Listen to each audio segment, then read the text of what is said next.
Scan, c'est un appareil d'imagerie médicale qui permet d'évaluer l'état de fibrose du foie, donc de voir si le foie, grosso modo, est très atteint par une hépatite ou par des consommations d'alcool. Donc on intervient dans entre 25 et 30 centres XAPA et Caruc d'Île-de-France, donc des centres qui accueillent les usagers de drogue, pour leur proposer certes l'examen, des tests de dépistage, et également un entretien avec un médecin et une infirmière pour aborder des questions de réduction des risques autour des pratiques, pour informer sur les maladies telles que les hépatites virales, encourager au dépistage, proposer les dépistages et faire du counseling autour de ces maladies. On a également développé toutes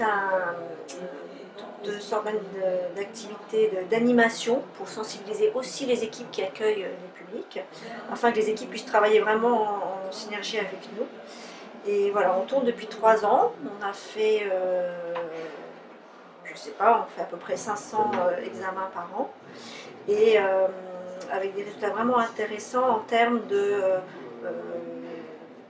collaboration entre structures et de développement d'actions, de développement d'outils de réduction des risques autour des hépatites. Donc ça c'est l'appareil, c'est un examen tout bête, hein. Il y a une sonde, c'est un appareil qui remplace la biopsie hépatique, donc qui n'est absolument pas douloureuse, et le résultat est immédiat, contrairement à la biopsie hépatique. Donc en fait, en gros, comment ça se passe? On a une sonde qu'on va poser au niveau du foie, donc sur la personne allongée, et on va faire la mesure. Voilà. L'examen dure à peu près 1 minute, après quoi on peut avoir les résultats, et le résultat est expliqué à la personne avec les conseils qui en découlent. Alors cette année, la nouveauté pour le CRIPS Île-de-France pour ces rencontres de l'AFR, c'est la campagne, la RDR, expliquée par ma grand-mère. Donc en fait, le but de cette campagne, c'est de vulgariser, dédramatiser la politique de RDR et d'expliquer ce que c'est que la RDR.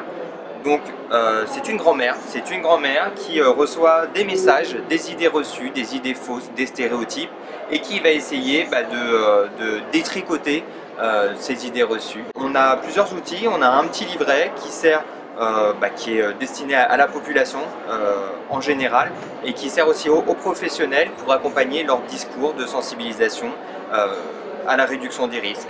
Donc dans des réunions de quartier, pour des élus, pour le public qui viendrait leur demander des renseignements sur la réduction des risques. Et puis on a aussi des petits clips vidéo, on en a 4 qu'on peut diffuser sur internet. Alors ça a été une expérimentation de mai à juillet 2014 avec les usagers de Gaïa, du XAPA et du CARUD. Je leur ai proposé de travailler sur un objet à vocation sociale, solidaire, construire des sacs de couchage puisqu'ils sont concernés, avec de la récupération, les textiles qu'on peut trouver, les vêtements, etc. et les recycler. Ils ont adhéré tout de suite à ce projet. Et ensuite, la difficulté a été d'en faire un à taille humaine, et donc j'ai proposé très vite de faire des mini-prototypes avec une idée par avec sac de couchage, une idée fonctionnelle. Donc il y en a un, c'est pour les chaussures. Comme on leur vole les chaussures, on a fait des pochettes pour les chaussures. Il y en a d'autres, on a fait des pochettes secrètes pour les papiers d'identité.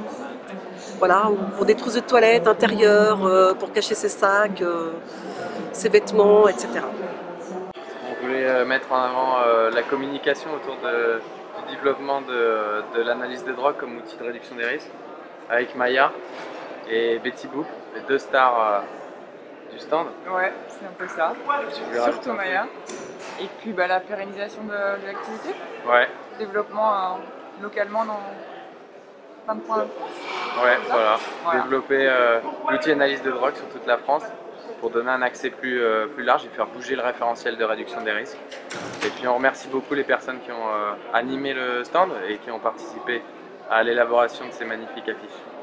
Toutes les fois où on a l'occasion de s'exprimer, on travaille énormément autour de la vaporisation pour faire passer les gens de la consommation par combustion, en fumant, à la vaporisation. Ce qu'on va venir présenter ici cette année à propos de cannabis thérapeutique, demain matin, c'est l'utilisation de bubblers et de la sublimation des concentrés actuels que sont les isolators, bien faits évidemment, et le BHO, qui sont des produits pas très répandus encore en France, mais très répandus dans les autres pays consommateurs de cannabis, parce qu'on a observé en tant qu'usager que en faisant une sublimation grâce à ces clous en titane qu'on chauffe avec un chalumeau qui peuvent être chauffés électriquement, on obtient en une seule bouffée un maximum de principes actifs.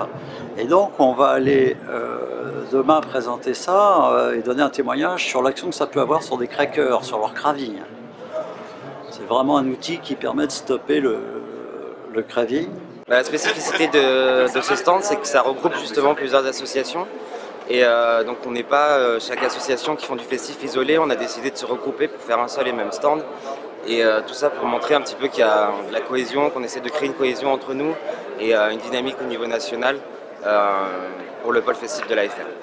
On représente les collectivités de Paris, de Seine-Saint-Denis, qui se sont associées depuis 2013 pour mutualiser leurs ressources et leurs compétences sur cette thématique très précise et complexe de la prévention des conduites à risque. On va présenter la synthèse d'un travail sur les trafics qui a été mené aussi avec le FFSU, notamment sur comment des jeunes rentrent avec une sorte d'inconscient dans des trafics qui sont finalement de plus en plus professionnalisés, criminalisés. Cette mutualisation, donc, elle nous permet aussi d'aborder d'autres objets.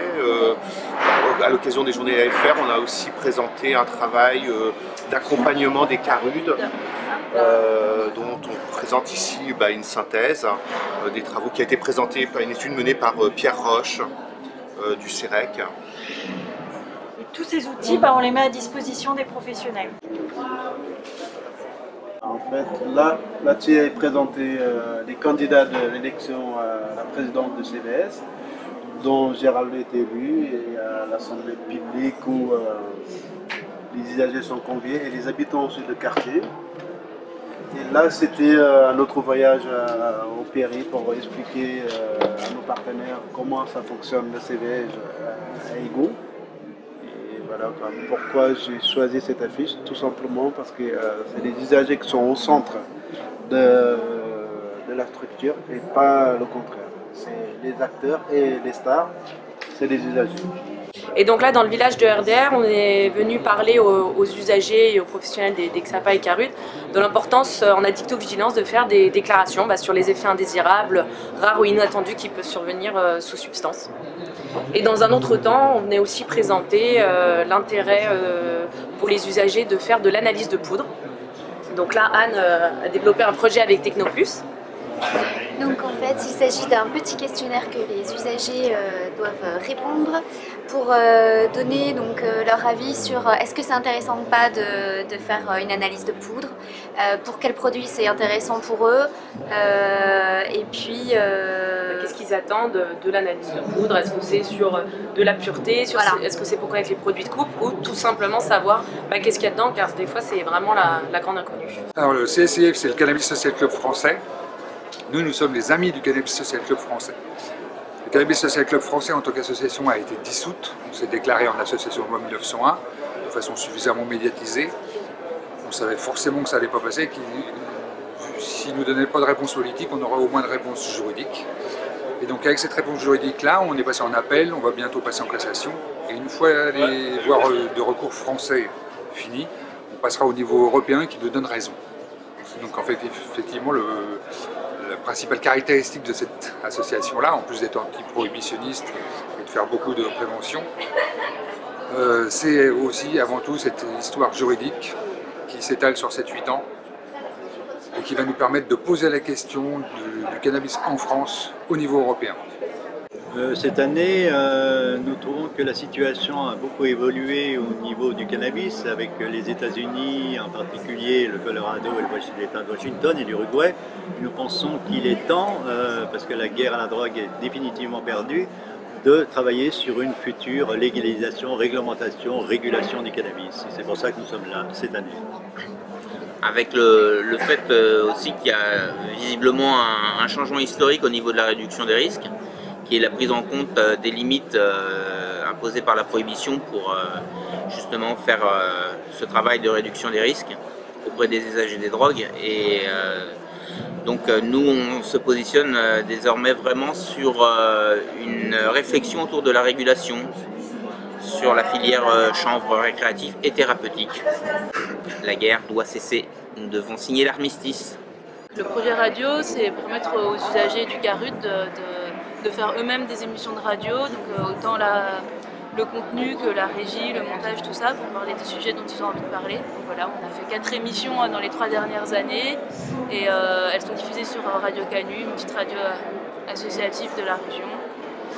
Et c'est à cause à la fois de ce qu'ils vivent au niveau des traitements de substitution, de la prison, de la vie avec ses chiens, de tout un tas de choses. Donc on a réalisé un support là depuis le début de l'année qu'on a expérimenté sur le milieu festif qui s'appelle le roule-tancard. Donc le principe c'est un support comme le roule-tapaille qui permet de proposer aux personnes d'utiliser ces petits cartons filtres pour réaliser un filtre pour le pétard en fait. Et voilà, nous on a créé cet outil suite à un constat dans le cadre festif. En fait, on s'est rendu compte qu'on avait du mal à aborder la consommation de cannabis avec les usagers. Donc en réduction des risques, on n'avait pas de support, donc on est parti là-dessus, avec l'idée du coup de communiquer et de pouvoir échanger sur la façon de consommer. Donc le principe, c'est des feuilles cartonnées avec des petits messages, des questions, des choses comme ça. Donc c'est absolument pas moralisateur évidemment, c'est amener les gens un peu à se questionner, à prendre du recul. Voilà. Donc voici le Steric Box tel que nous l'avons mis au point il y a 20 ans. Il présente donc un ensemble d'outils de prévention et on envisage d'y adjoindre un filtre à usage unique qui se présente comme ceci et qui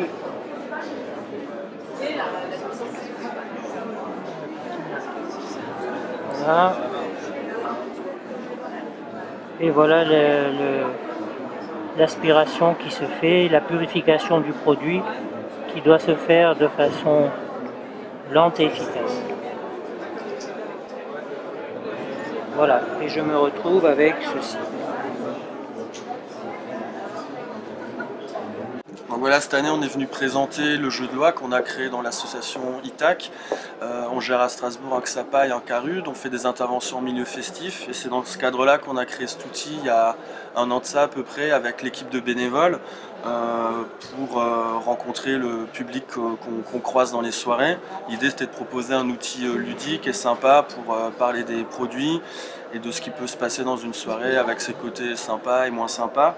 Donc le jeu de loi il reprend en gros le parcours d'une soirée avec tout ce qu'on peut y trouver. Bien sûr on va parler de produits mais on va parler de rencontres, de sons. À Sud, comme depuis 20 ans, a amené toutes ces dernières publications parce qu'avant toute chose le navire amiral c'est à Sud Journal mais à Sud est passé dans le 2.0 et maintenant on a refondu depuis 2 ans notre site internet avec différentes sous-parties, un forum sur les TSO et aussi pas mal d'informations pratiques dessus et l'ODU, l'Observatoire du droit des usagers, qui est aussi un formulaire sur lequel les usagers qui s'estimeraient lésés dans leurs droits peuvent nous contacter et où à Sud essaye d'entamer une médiation, de remédier au problème. Le projet Magnet 2 est un projet interrégional.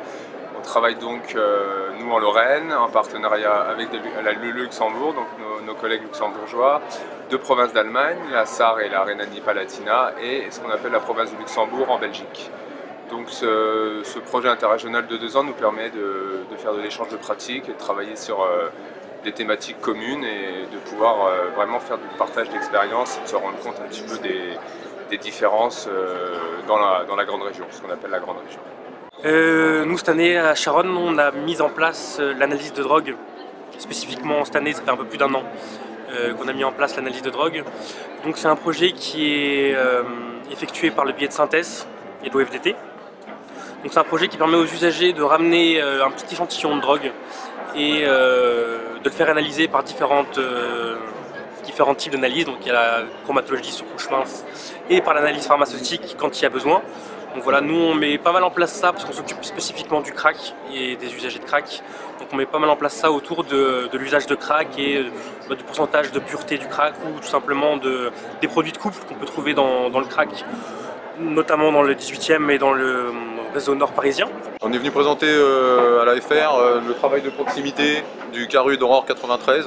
Donc on a choisi une expo photo où sur les 2 pans de mur qu'on nous a attribués, on peut voir toutes les missions d'un CARUD en zone urbaine, à savoir les maraudes, le repère de lieux de conso, le travail de proximité, la médiation et l'accès aux soins, le partenariat entre autres. Voilà. Donc c'est des photos qui ont été prises sur le terrain par les éducs du CARUD.